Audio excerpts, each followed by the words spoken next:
अस्सलाम वालेकुम जी। इस ड्रामा सीरियल में आप देखेंगे कि वही हुआ जिसका डर था। यानी कि आप देखेंगे फरियाल ने अपने हाथों कर ही लिया कमाल को। कमाल वैसे तो उसके साथ नहीं हुआ, लेकिन उसने अपना चक्कर चला ही दिया है। जिस मिशन पर वो आई थी इस ड्रामे में, वो मिशन इसका आज होने जा रहा है। यानी कि आप देखेंगे कि फरियाल अपना काम कर चुकी है और इसके बाद कमाल को ये चीज़ उसकी बिल्कुल भी अच्छी नहीं लगती और वो उसको बड़े ही गुस्से से कहेगा कि तुम किस तरह की हरकतें कर रही हो। मुझे तो कुछ भी समझ नहीं आ रहा। अगर मुझे ज़रा सा भी अंदाज़ा होता कि तुम इस तरह की लड़की हो तो यकीन मानो कि मैं कभी भी तुम्हारे पास नहीं आता। इसके बाद अब देखेंगे कि इसी वजह से ईर्षा का यकीन और मजबूत हो चुका है कि वाकई कमाल जो है वो ठीक इंसान नहीं है और वो जाकर उसको कहती है कि दानियाल तुम ठीक कह रहे थे कि कमाल वाक़ई में एक अच्छा इंसान नहीं है। तुमने जो कहा था तुम्हारा हर पहर बिल्कुल ठीक था। काश मैं तुम्हारी बातों पर पहले ही यकीन कर लेती, लेकिन मैंने तुम्हारी बातों का यकीन नहीं किया है। मुझे इस बात का काफ़ी ज़्यादा अफ़सोस रहेगा। आगे से दानियाल कहता है कि मैं तो तुम्हें पहले ही बताने की कोशिश कर रहा था, लेकिन तुमने देखो मेरी बात का यकीन नहीं किया। अब तुमने अपनी आँखों से देखा तो तुम्हें यकीन आया। इसका मतलब है तुम मुझ पर यकीन नहीं करती हो और मैं ही पागल हूँ कि आंखें बंद करके तुम पे हर बात का यकीन कर लेता हूँ, तुम्हारी हर बात का भरोसा कर लेता हूँ।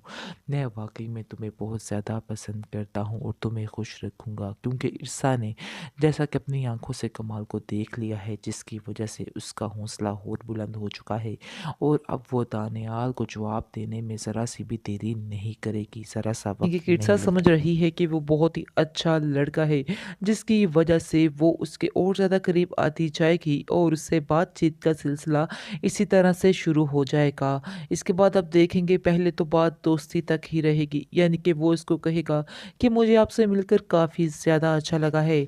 आगे से वो कहती है कि मैं भी आपसे मिलकर बहुत ज़्यादा खुश हुई हूँ।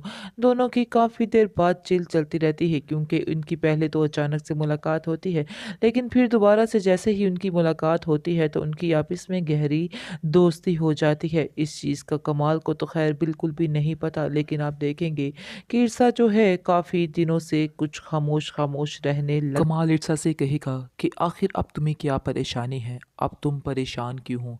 क्योंकि मैंने तो तुम्हें इजाज़त दे दी है और खुली छूट दी है, जाओ जाके जॉब करो और अपनी लाइफ बनाओ।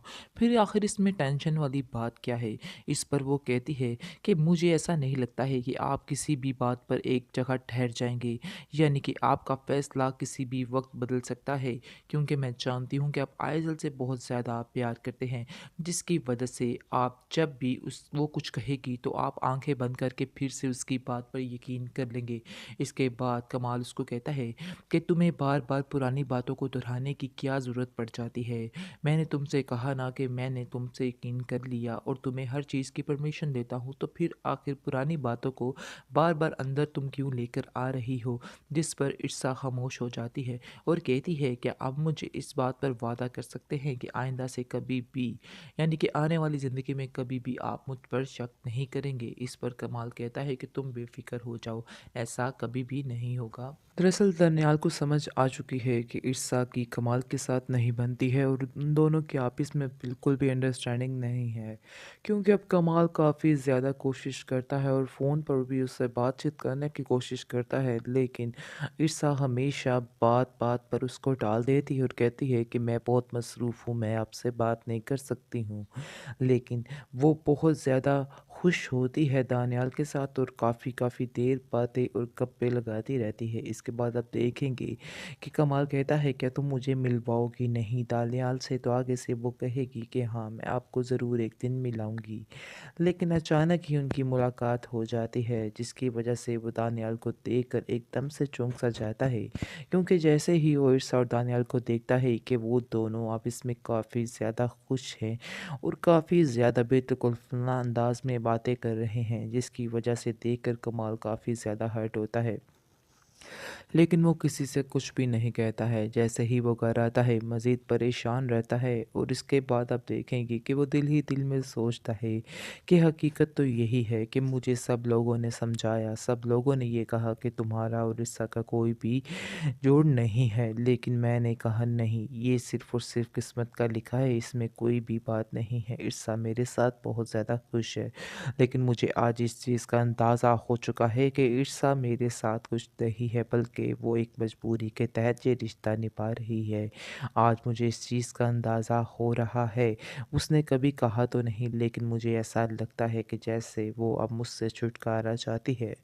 इसके बाद आप देखेंगे कि ईर्षा जो है वो कमाल से कहती है कि आपको कैसा लगा दानियाल? तो आगे से वो जवाब देता है कि तुम मुझे बताओ कि तुम्हें दानियाल कैसा लगा? इस पर वो कहती है कि वो बहुत ही अच्छे हैं। इसके बाद वो समझ जाता है कि दाल में कुछ काला है, कोई ना कोई कहीं न कहीं गड़बड़ ज़रूर है। दूसरी तरफ आप देखेंगे कि उसकी फूफो कमाल की घर में रहने के लिए आ जाएगी। और जैसे ही घर में रहने के लिए आएगी तो देखेगी कि घर का माहौल बहुत ज़्यादा ख़राब से ख़राब होता जा रहा है, जिसको देखकर वो काफ़ी ज़्यादा परेशान होती है, क्योंकि ईर्षा जो है वो पहले वाली ईर्षा तो रहती ही नहीं। ना तो वो कमाल की तरफ ध्यान देती है और ना ही वो घर की तरफ ध्यान देती है। हालाँकि वो तो वो का भी लिहाज़ नहीं कर रही है। जैसे ही वो घर में आती हैं तो सारा कुछ छोड़-छाड़ कर वहाँ से चली जाती है और अपनी ही ज़िंदगी में मगन हो जाती है, जिसको देखकर उसकी फूफो कमाल की काफ़ी परेशान होती है और कमाल को बुलाती है कि मैं तुमसे कोई बात करना चाहती हूँ। जिस पर वो कहता है कि आखिर ऐसी क्या बात है कि आपने मुझे बुलाया? तो आगे से वो कहती है कि मैं तुम्हें कहना चाहती हूँ कि ईर्षा के मिजाज मुझे कुछ ठीक नहीं लग रहे हैं। तुम्हें इस पर गहरी नज़र रखनी होगी। आगे से वो कहता है कि आपको कोई गलतफ़हमी हुई है। आगे से वो कहती है कि नहीं, मैंने अपने ये बाल धूप में सफ़ेद नहीं किए हैं।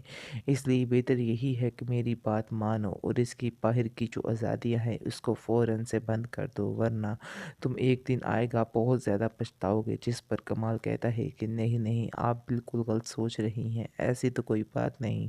हालाँकि ये बात तो कमाल को भी पता चल चुकी है और उसको ठीक-ठाक किस्म का अंदाज़ा हो चुका है कि ईर्षा जो है अब उसके साथ नहीं रहना चाहती है। बात-बात पर लड़ाई-झगड़ा, बात-बात पर रोक-टोक, बस इसी बात की निशानी है कि अब वो उससे छुटकारा चाहती है और देखिएगा कि साफ-साफ वो उसको कह भी देगा और कहेगा ईर्षा को कि तुम्हें जो भी फ़ैसला करना है तुम कर सकती हो, मुझे कोई भी एतराज़ नहीं है। मैंने तो पहले भी तुमसे कहा था, लेकिन पहले भी तुम नहीं मानी थी। लेकिन अब भी सारे फ़ैसले तुम्हारे हाथ में ही हैं, तुम टेंशन मत लो, जो भी रास्ता अपनाओगी मुझे वो मंज़ूर होगा।